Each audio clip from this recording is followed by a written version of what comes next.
Yo, it's Trent. Make sure you sub, share, like, comment, all of that. Happy Friday. And we got My Friend Saved My Life, right? And we actually got 3 stories. 2 of them were the same person, actually. And then one was the kid that when I got kicked out, he let me stay with him. So first, let's talk about the 2 from the same kid, right? Because they happened, like, within a month of each other, 2 months of each other. But it was crazy because, like, after the first time, I was like, I'm never going to let this happen again. And then it happened again, literally like a week or 2 later. So let's talk about that, right?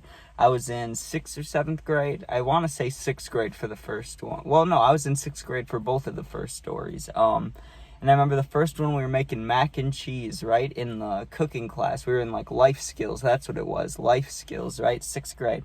And at my table, because we got to pick our tables, I had 3 of my friends. All of us are guys. None of us paid attention. Like, we all just talked to each other or joked around or just did stuff that to make each other laugh. But we never did any of the work, right? Or we never paid attention.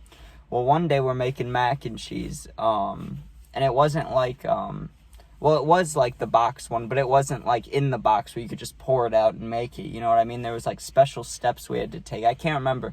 We didn't, like, make it from scratch and, like, put a bunch of dough and shit. Like, I don't know if you use dough for noodles, I don't know. But fucking, we had to take extra steps. That's all that matters, right? It took, like, a whole class period. At the end of class, we have our, like, 4 bowls of mac and cheese, you know what I mean?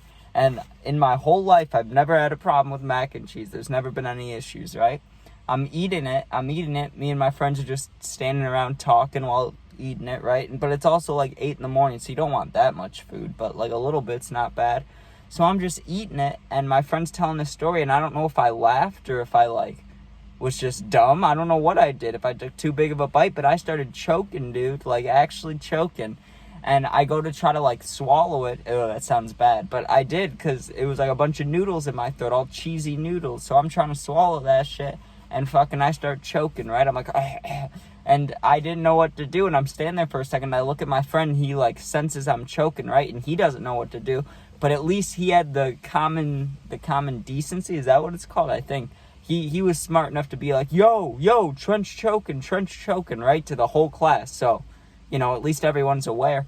Now, the other kid at the table, who we were friends with for a long time, but unfortunately, we haven't seen him in a couple of years. I don't know what happened to him. I don't know if he, like, moved and didn't tell us, or just stopped coming outside, or what happened, but he just stopped answering altogether, right? That kid was the one that saved me twice. He grabs me from behind, like straight up Heimlich maneuver, right? Gives me a squeeze, nothing happens, right? I'm like, and I start doing this. I start doing like the sign for choking, you know? Ooh, I just spit. I started doing the sign for choking. I'm like I actually couldn't breathe, you know what I mean? I could feel my face getting like red or purple or whatever color it gets. My friend just goes, bam! Like he had his hand like a fist, right? And he's a big dude. He nailed me straight on the middle of the back with his fist like this, and that mac and cheese just came flying out of me. Funny part about that, the mac and cheese flew out and hit my other friend right in the chest, right? He had a shirt on, it stuck on his shirt for a second and fell off. We fucking laughed. We were like, Jesus Christ. But I was a little shook up, you know? I was like, getting my breath back, like, God damn, I can't believe that happened. But then when I like regained my senses and breath and stuff, I look up and my friend's looking down, and he's like this, you know, like when you spill something on yourself, he's like, and there's just mac and cheese on his shirt. Like, that shit was funny, right? And the second time, it was either, it was eggs. Okay, I was just making sure, right? But after that happened, right, I was like, I'm never going to choke on food again. I'm going to always make sure I chew it. Like, I don't know what I was thinking, but I was like, I'm never letting that shit happen again, right? Literally, like a week or 2, maybe 3 weeks later, right? We're doing like a breakfast class in life skills.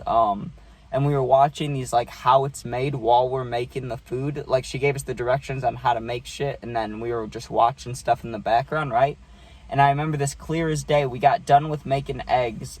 Some people made scrambled eggs and some people didn't, right? I did, because it was the easiest version of them to make, right? But there was, for like an A+, you could do a different kind, you know what I mean? So we finished our eggs, and I still remember, like, literally, it's perfect in my mind. We were watching the how it's made for milk, right? And I hate milk. I've always hated milk. I don't like milk, right? But anytime that how it's made was on, I was like, maybe I could try it sometime. So I'm watching this how it's made for milk, and they're pouring this like I don't know how many gallons, but a shit ton, probably like 100 or 200 gallons of milk getting poured into this big container, right? And I'm eating these eggs, and I'm not even a huge fan of eggs. They're okay, they're not bad, but it's like, you know, you got to be in the mood for them, at least for me. So I'm eating the eggs, watching this, how it's made. All of a sudden, I go to swallow it, it gets stuck, right? I'm like, oh shit, here we go again, right? So I run to the sink, and I could still get a little bit of air in, but I could tell like it was gonna get stuck. I fill up a glass with water, and I try to chug it down, you know what I mean? Like to flush the eggs down, I guess. Didn't work. I don't know what happened, but like half the water went down and half of it was like stuck there.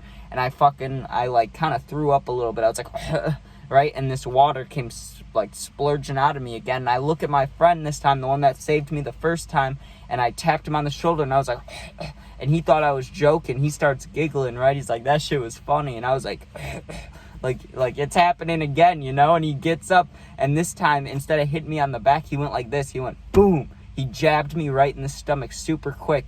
Egg dropped out of my mouth. Like I don't know how, like he didn't do the Heimlich either time, right? One time he nailed me on the back with like I don't know, like how you'd stab somebody, but he had nothing in his hand, you know? He went like bam and knocked it out of me, right? And the second time, he, like a boxer, he just jabbed me in the fucking stomach, solar plexus, and that shit flew out of me, like, or it dropped out of me. That one just went like, huh, you know? But pretty impressive, if I gotta say, for being a 6th grader, and like usually people would panic. He saved my life twice. Like I could have choked to death for real, especially the first time. The second time, maybe not. Like I probably could have figured it out on my own if I really had to, but that first one I had no chance. Like I would have died, and he knocked that shit out of me, right?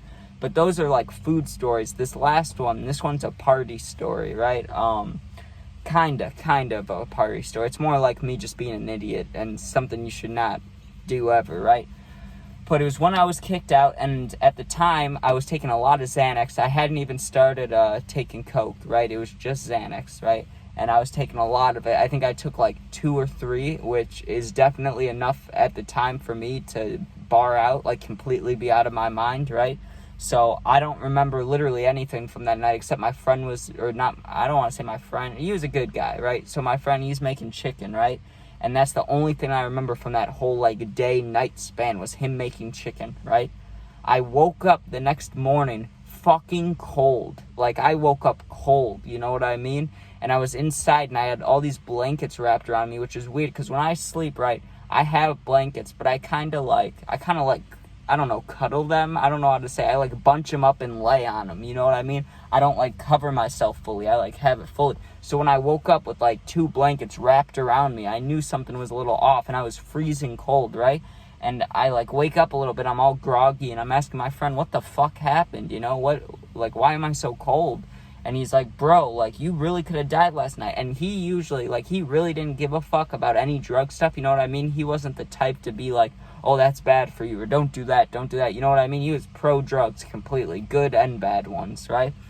He's like, dude, you gotta chill, like, that was bad, you could have really died. I'm like, dude, what happened? He's like, I'm looking for you last night, because he took some shit too, and he's like, I realized you weren't around, I thought maybe you went home, and I go outside, and you were laying in the front yard, and to clarify, it was like November or December or something, so it was like it was anywhere from like 5 degrees outside to colder to like 30 degrees. So no matter what, it was below freezing. It was fucking cold out, right? I didn't have a jacket. I just barred out, went outside, and passed out in the grass, right? And then I woke up that next morning, but he said that he didn't get me till like 11:30 at night, and I took those Xanax at like 2-3 p.m. So like fucking, I don't know. I could have gone out there at 3:30, you know, like when school gets off. I could have gone out there at 8 p.m. I don't know. But I was so cold when I woke up, even after being wrapped in the blankets. I'm guessing I was out there for a while, because when I did, like, finally warm up, my hands, like, felt so slow and weird, and I just felt like I fucked up, you know what I mean? I was like, I should not have been in that situation. Like, I could sense that, like, my body was very weak, and it didn't have too much longer to go out there, so I got lucky that my friend got me, but that's why you don't take pills. That's what I gotta say about that, but, yeah, that's pretty much it. I hope you guys enjoyed. Make sure you sub, share, like, comment, all that stuff if you did. New stories tomorrow. Got some gaming videos. And, yeah, I got like 2 or 3 puppy videos to post right after this. So, check those out. Be safe and peace out.